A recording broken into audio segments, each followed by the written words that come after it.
गणानां त्वा गणपतिगं हवामहे कविं कवीनामुपमश्रवस्तमं ज्येष्ठराजं ब्रह्मणां ब्रह्मणस्पतान् शृण्वन्नोतिभिः सीदसादनं प्रणो देवे सरस्वती वाजिनीवते दीनामवित्रयवत गणेशाय नमः सरस्वत्यै नमः श्रीगुरुभ्यो नमः हरि ओम।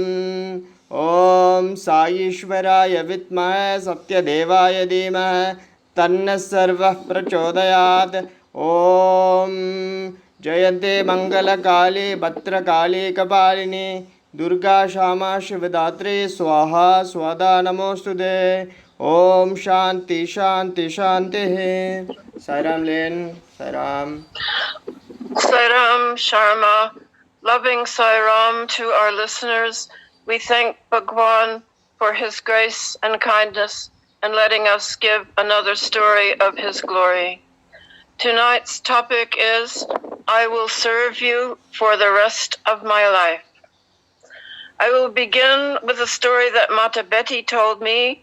She said that when she was a young mother, she had a young son and her husband and she were very busy running a small supermarket, what we call here in New Zealand a superette, which is a little grocery store where you can go if you have suddenly run out of a few things like milk, bread, coffee, this kind of thing.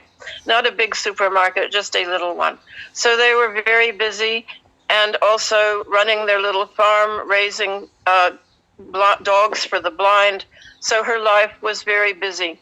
At this time, she was still a practicing Roman Catholic, and so was all of the family.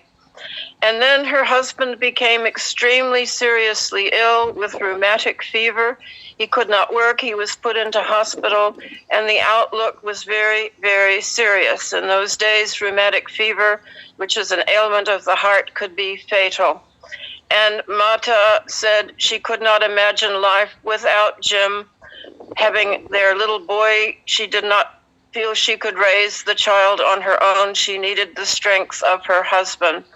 And she fell to her knees in her room and prayed, "Dear God, if you are out there, please save my husband. If you do so, I will serve you for the rest of my life." She then felt the faintest breeze caress her cheek, almost as though someone was touching her cheek in a comforting manner.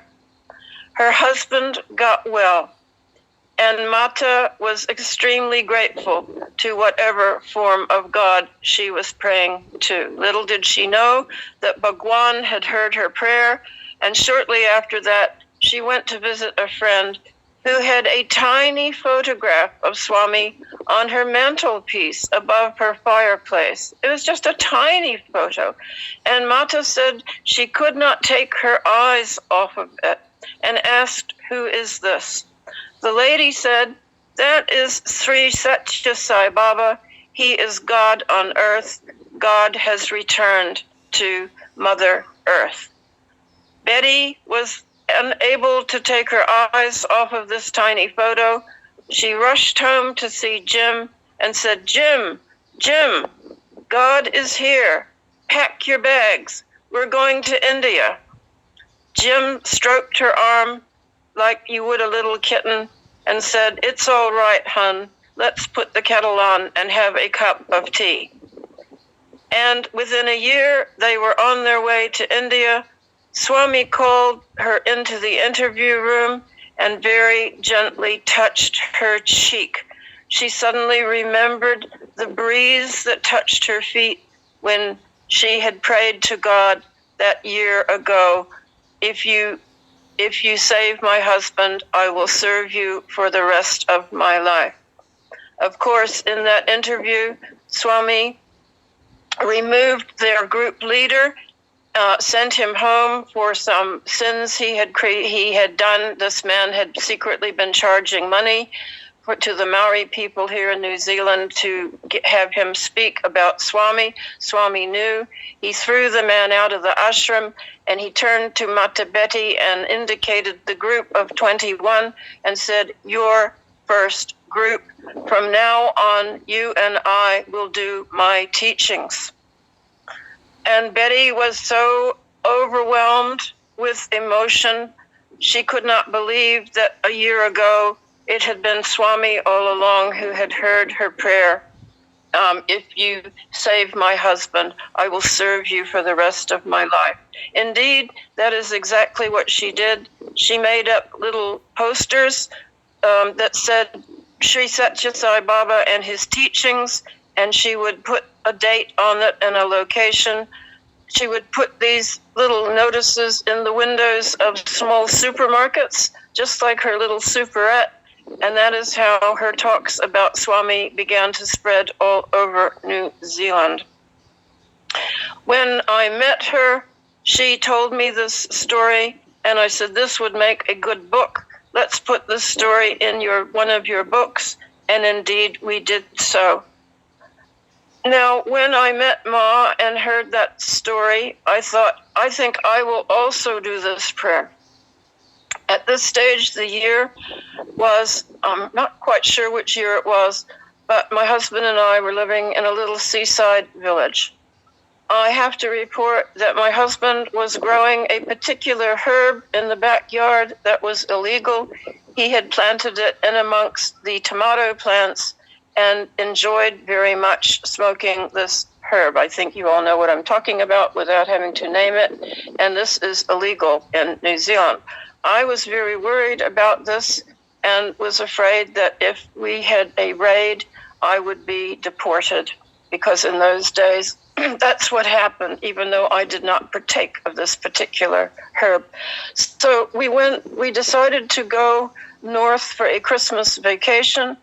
We took with us 3 books about Sri Sathya Sai Baba. We were determined to find out more about him.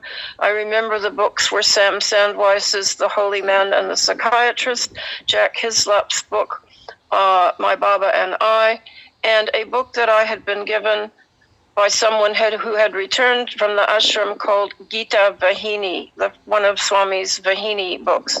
We were determined to learn more about this beautiful being, and as we were moving north to our friend's place, we heard a cyclone warning was in place. So our friend said to us, "You can take our house and stay throughout the storm. We are going to go and visit family in Auckland." So for 3 days, we were inside this house reading and studying about Swami. The cyclone was very intense, and we decided to return to Auckland instead of taking our journey further. On the way home, we stopped at a beautiful beach. I said, "I want to get out and just do a prayer." I got out and stood at the edge of the ocean, and I said to Swami, "If you are who you say you are, prove it to me, and I will serve you for the rest of my life." When we got home, I noticed a funny little car parked outside of our house. I did not give it any thought, but day after day, that little car was parked outside of our place with 2 men in it, and they didn't get out of the car. This went on for about a week. They came every day, and I began to wonder, who are these people? Then I saw the car door open. I was sitting in the dining area of the house. I could have a good view of them coming up the front path of our house, and Tom was out in the front garden trimming some roses. I saw them waving a piece of paper and talking to Tom and pointing to the house. I thought, oh, they must be real estate agents. No, they were the drug squad.